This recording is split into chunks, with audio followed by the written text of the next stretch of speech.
അവിടെയുള്ള CCTV ദൃശ്യം കൂടി പോലീസിന്റെ കൈവശമുണ്ട്.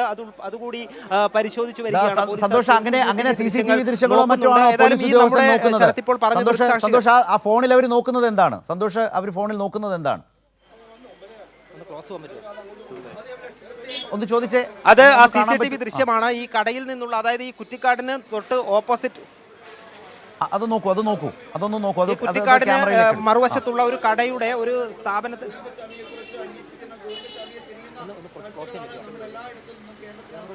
സന്തോഷ് ആ ഉദ്യോഗസ്ഥനോടൊന്ന് സംസാരിക്കുക. ഉദ്യോഗസ്ഥനോട് ആ ഫോണൊന്ന് തിരിച്ച് സന്തോഷം ഒന്ന് വാങ്ങി നോക്കൂ, അല്ലെങ്കിൽ ഒന്ന് നോക്കൂ.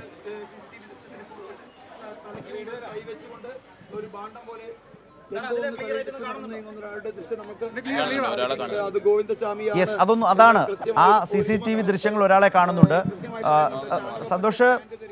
സന്തോഷ് ഈ അക്കാര്യങ്ങൾ പറയാറാകുമ്പോൾ പറയണം. ഞാൻ ആ കാണുന്ന കാര്യങ്ങളൊന്ന് പറയാം. ഇപ്പോൾ നമ്മൾ കാണുന്ന ഈ സ്ക്രീനിൽ ഇടതുഭാഗത്ത് കണ്ട ഇദ്ദേഹമാണ് നേരത്തെ ഇയാളെ കണ്ടു, ഗോവിന്ദചാമിയെ കണ്ടു എന്ന് പറഞ്ഞിട്ടുള്ളത്.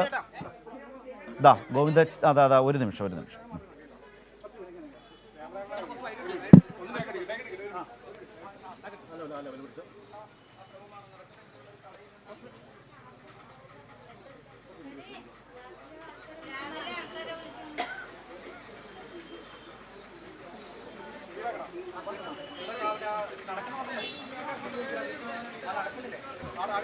ഇവിടെ DCC ഓഫീസിന് അടുത്തുള്ള പ്രദേശത്ത് നിന്ന് ആളുകൾ ഗോവിന്ദചാമിയെ രാവിലെ കണ്ടു എന്ന് പറയുന്ന ആളുകൾ, അതുമായി ബന്ധപ്പെട്ട ചില CCTV ദൃശ്യങ്ങളാണ് ഇപ്പോൾ കാട്ടിക്കൊണ്ടിരിക്കുന്നത്. ഞങ്ങളുടെ പ്രതിനിധി സന്തോഷ് കാണുകയാണ്. സന്തോഷ് അതിന് തൊട്ടരികിൽ നിന്ന് അവരുമായി സംസാരിച്ച് അത് കാണുകയാണ്. അതിനുശേഷം സന്തോഷ് സംസാരിക്കും. രാവിലെ പറഞ്ഞ ഒരു കാര്യം എന്താണെന്ന് വെച്ചാൽ, രാവിലെ ഈ ഏതാണ്ട് പോലീസ് ഉദ്യോഗസ്ഥൻ പറഞ്ഞത്, നിതിൻ രാജ് പറഞ്ഞത് ശരിയാകുന്ന കാര്യം തന്നെയാണ്. 4-നും 6-നും ഇടയിലാണ് ജയിൽ ചാടിയതെന്നാണ് പോലീസിൻ്റെ അനുമാനം. രാവിലെ ഇങ്ങനെ ആളുകൾ വരുമ്പോഴാണ് തലയിലൊരു സഞ്ചിയോ മറ്റോ വെച്ച് എന്ന മട്ടിൽ ആ ഒറ്റക്കൈയ്യൻ, സ്വാധീനമില്ലാത്ത കൈ തലയിൽ പുറകിൽ വെച്ച് ആ സഞ്ചി പിടിച്ചു എന്ന മട്ടിലോ മറ്റോ ഒരാൾ നടന്നു വരുന്നത് കണ്ടു. സംശയം തോന്നി.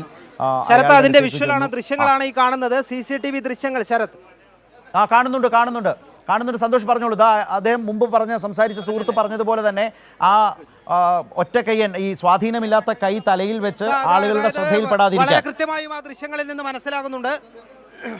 അതെ, ആ ദൃശ്യങ്ങൾ വീണ്ടും ഒന്നുകൂടി ദൃശ്യങ്ങളിൽ നിന്ന് മനസ്സിലാകുന്നുണ്ട്. അതാണ് ഇപ്പോൾ നമ്മൾ ആ ദൃശ്യങ്ങൾ കണ്ടുകൊണ്ട് സന്തോഷ് സംസാരിച്ചോളൂ. വളരെ പ്രധാനപ്പെട്ട ദൃശ്യങ്ങളാണ്. തലയിൽ സഞ്ചി പോലെ ഒരുപക്ഷെ തുണിയോ എന്തോ വെച്ചിട്ട് അത് ചുമക്കുന്നു എന്ന ഭാവേന ഈ സ്വാധീനമില്ലാത്ത കൈ തലയിൽ വെച്ച് ആ കൈ മറച്ചു പിടിക്കുന്നു. കാരണം കാണുന്നവർക്ക് സംശയം തോന്നരുത് എന്നുള്ളതുകൊണ്ട് ആ വിധത്തിലാണ് അയാളുടെ കാണാം. അതിനിടയിലാണ് സംശയം തോന്നി. അപ്പോഴേക്ക് വാർത്ത പരന്ന ഉടൻ തന്നെ അവർക്ക് സംശയം തോന്നി. പേര് വിളിച്ചപ്പോൾ ഉടൻ തന്നെ ആ പോക്കറ്റ് റോഡിലേക്കും മറ്റും ആ ഒഴിഞ്ഞ പ്രദേശങ്ങളിലേക്ക് പോയി ഒരു മതിൽ ചാടി. ജയിലിൽ ചാടിയവന് മതിൽ ചാടാൻ പിന്നെ ബുദ്ധിമുട്ടില്ലല്ലോ. അപ്പോൾ ജയിലിൽ ചാടി. ഇപ്പോൾ കൈരളി ന്യൂസ് വളരെ പ്രധാനപ്പെട്ട ആ ദൃശ്യങ്ങളാണ് ഇപ്പോൾ പുറത്തു കൊണ്ടുവന്നത്. രാവിലെ ഗോവിന്ദചാമി ജയിലിൽ ചാടിയത് ആദ്യം റിപ്പോർട്ട് ചെയ്ത കൈരളി ന്യൂസ് തന്നെയാണ്. വളരെ പ്രധാനപ്പെട്ട ഈ ദൃശ്യങ്ങൾ, ഗോവിന്ദചാമി ഉൾപ്പെട്ട ആ CCTV ദൃശ്യങ്ങൾ ഇപ്പോൾ കണ്ണൂരിൽ നിന്ന് സന്തോഷ് നമ്മളുമായി പങ്കുവെച്ചുകൊണ്ടിരിക്കുന്നത്. രാവിലെ 4-നും 6-നും ഇടയിൽ അവിടെ നിന്ന് ജയിൽ ചാടി പുറത്തു വന്ന ഗോവിന്ദചാമി, നേരത്തെ പോലീസ് ഉദ്യോഗസ്ഥൻ പറഞ്ഞതുപോലെ കറുത്ത പാൻറ് ആണ് ധരിച്ചിരുന്നത് എന്നാണ് രാവിലെ മാധ്യമങ്ങളോട് പറഞ്ഞത്. അത് ജയിൽ CCTV ദൃശ്യങ്ങൾ കൂടി വെച്ചിട്ടുള്ള ഒരു വിവരമാണ് പോലീസ് ഉദ്യോഗസ്ഥർ നൽകിയത്.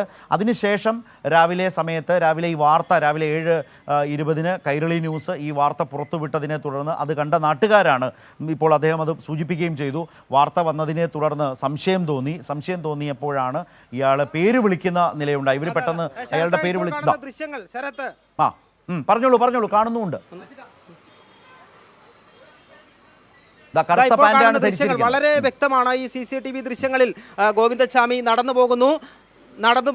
ഒരു ചെറിയ സഞ്ചി പോലെയുള്ള ഒരു സാധനം തലയിൽ വെച്ചിട്ടുണ്ട്. ഇത് തന്നെയാണ് നേരത്തെ ദൃക്സാക്ഷികൾ പറഞ്ഞത്. ഇയാളെ കണ്ട് സംശയം തോന്നി, പിടിച്ചു നിർത്തി, ഓടി മതിൽ ചാടി രക്ഷപ്പെട്ടു എന്നാണ് പറഞ്ഞത്. ഇപ്പോഴും ഞാൻ ഈ ഒരു ചെറിയ ഇടവേളയിൽ പോലീസ് ഉദ്യോഗസ്ഥരോട് സംസാരിച്ചിരുന്നു. പോലീസിന്റെ പിടിയിലില്ല ഗോവിന്ദചാമി എന്നാണ് പോലീസ് ഉറപ്പിച്ചു പറയുന്നത്. പക്ഷേ നാട്ടുകാർ പറയുന്നു ഈ പ്രദേശം വിട്ടു പോകാനുള്ള സാധ്യതയില്ല.